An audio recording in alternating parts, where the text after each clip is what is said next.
At France's Forêts National Park, forests are not to be disturbed. The staff running this protected area is trying to implement best forest management practices to help forests thrive and sustain the local economy. This space is dedicated to knowledge.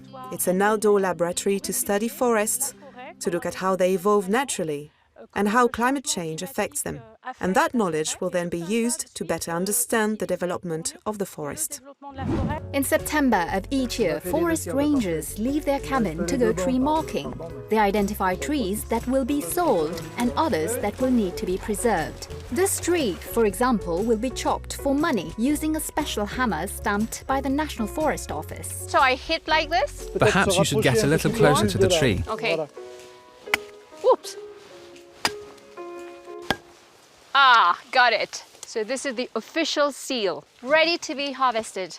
Now it has a market value, we can sell it, whereas before we were not allowed to chop it. The value of each tree varies from one species to another. The value of this beech tree, for example, is about 60 euros per cubic meter. This tree, on the other hand, is called a biodiversity tree because it contributes to the forest ecosystem and other trees' survival depends on it. We want to keep it all his life and all his death too, because when he will fall on the ground, it will be left here. Some critics have called the park authorities too radical in their environmental approach. But for them, this is the price for creating a harmony between human activity and forests.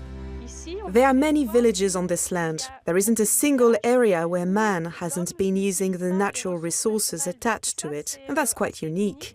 87% of the park's forests are owned by the state, making it easier to implement a strict protection plan. But for the 22% of worldwide forests that are privately owned, different visions of forest management could apply.